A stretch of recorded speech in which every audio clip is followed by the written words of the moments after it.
ensemble des personnels des deux ministères assemblés pour la montée des couleurs.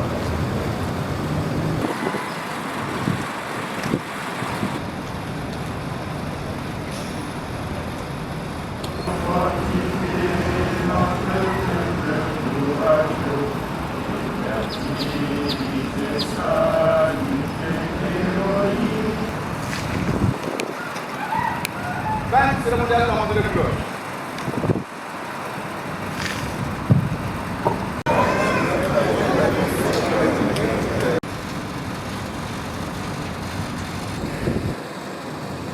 Camarades,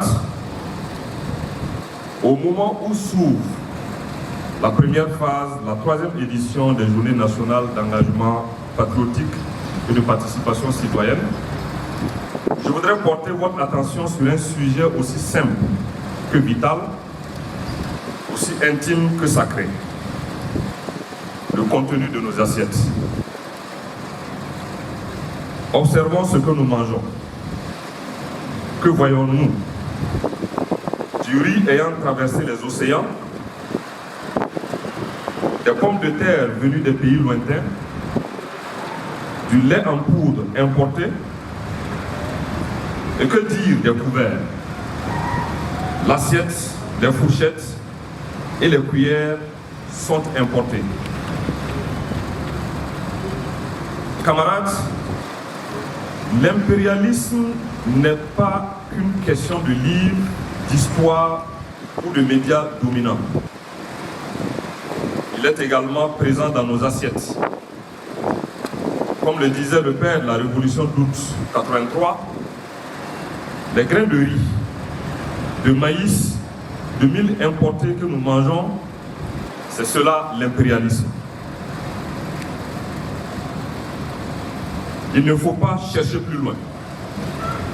Le mal est d'autant plus pernicieux qu'il avance masqué dans notre quotidien. Il est dans ce grain de riz importé qui inonde nos marchés pendant que les récoltes de Bagré, du Sourou, de Samandeni pourrissent faute de débouchés. Il est dans cette conserve de tomates venues d'Europe, alors que les fruits du travail de nos producteurs locaux restent sans acheteurs.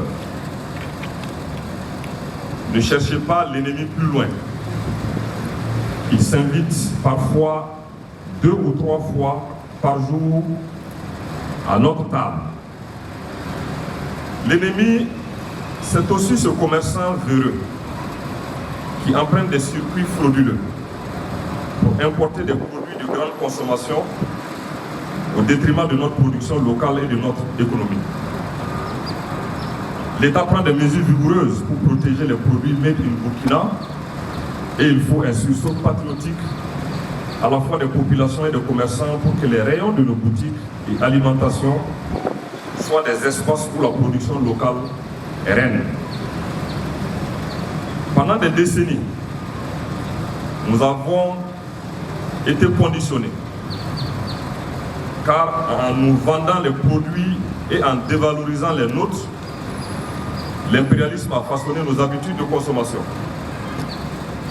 On nous a fait croire que ce qui vient de loin est meilleur.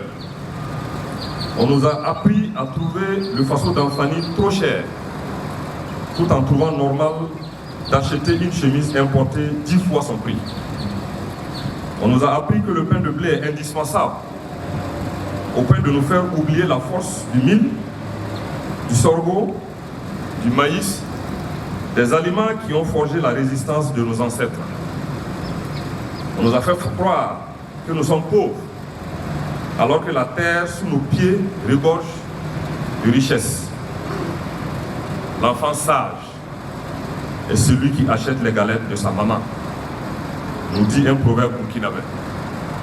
Soyons donc des enfants sages, soyons des Burkinabés fiers et patriotes, jusqu'à dans nos assiettes. Chers camarades, le temps du conditionnement mental est révolu. L'ère de la honte de nos produits est terminée. Le Burkina nouveau, que nous appelons de nos voeux, c'est celui qui choisit de transformer ses habitudes avec conscience.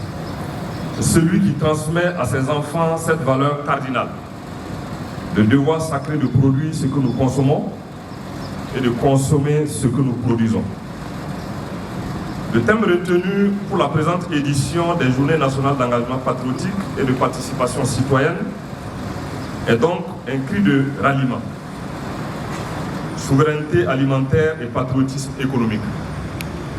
Ensemble, cultivons notre dignité par la production et la consommation locale. Et le slogan que chacun devra adopter est « Mon assiette, ma fierté ».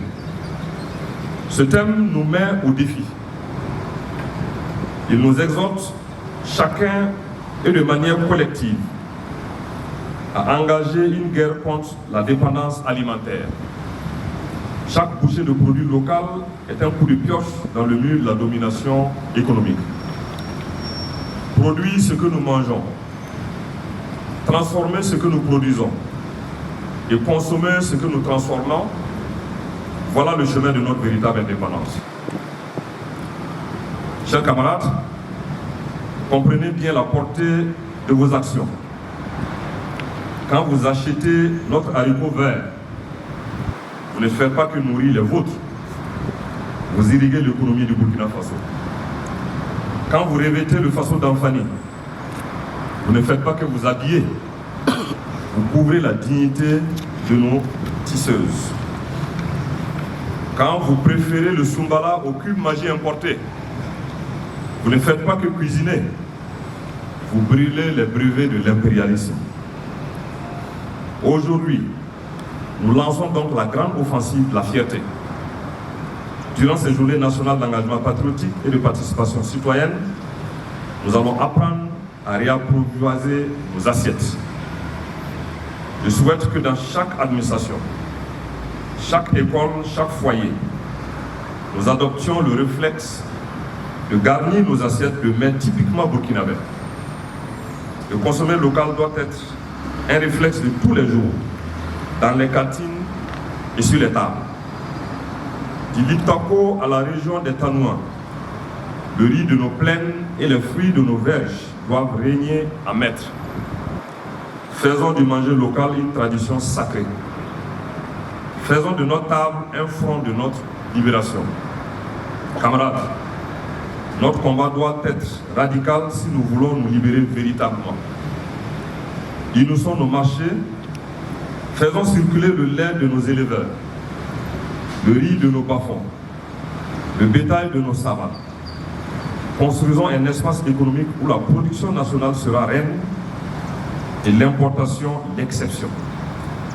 L'avenir de notre pays se joue également ici, dans nos champs, nos fermes et nos marchés. Aux propriétaires des boutiques dans nos quartiers, je lance ce message. Privilégiez nos produits agricoles locaux. En choisissant nos produits, vous combattez la vie chère et vous bâtissez un Burkina Faso souverain et fier. Je m'adresse aussi à ceux qui continuent de douter, à ceux qui craignent que ce chemin ne soit difficile ou que notre ambition soit déconnectée d'un monde globalisé. À cela je dis, ne vous laissez pas abuser par les mirages, la consommation facile. Le confort immédiat de l'importation est un piège qui hypothèque l'avenir de nos enfants. Nous avons choisi le chemin de la dignité. C'est un chemin exigeant, certes, mais le seul qui mène à la véritable liberté. Souvenons-nous de cette vérité. Celui qui remplit votre assiette finit par vous dicter sa volonté. Maîtriser ce que nous consommons, c'est reprendre les clés de notre destin et de notre santé. J'imagine déjà certaines voix parier sur notre échec. Elles pensent que notre élan s'essoufflera face aux réalités du marché mondial. Elles se trompent. Nous ne créons pas l'isolement, car nous cultivons notre propre force. Si les flux extérieurs venaient à tarir, le Burkina Faso ne s'agenouillera pas. Au contraire, nous puiserons dans notre terre les ressources de notre résilience. Ce sont les bras de nos paysans et le courage de nos femmes qui nous font vivre. Et chaque épreuve sera révélatrice de notre génie communautaire. Chaque épreuve fera naître un Burkina Faso nouveau, un espace de solidarité, invincible et souverain. Camarades, la bataille est devant nous. Regardez vos mains. Sont-elles faites pour quémander ou pour applaudir ce qui vient d'ailleurs? Non. Elles sont faites pour produire, pour construire, pour transformer. Alors ensemble, à l'occasion de cette journée nationale d'engagement patriotique et de participation citoyenne 2026, engageons-nous au champ, redoublons d'efforts. Au marché, choisissons nos produits. À table, soyons fiers de ce que nous sommes. Que ce que nous consommons devienne notre âme. Que notre assiette devienne notre cri de ralliement. Que notre souveraineté soit notre fierté. Gloire à nos vaillants paysans. Victoire à nos femmes battantes. Honneur à nos artisans. La patrie ou la mort, nous vaincrons. Capitaine Ibrahim Traoré, président du Faso, chef de l'État.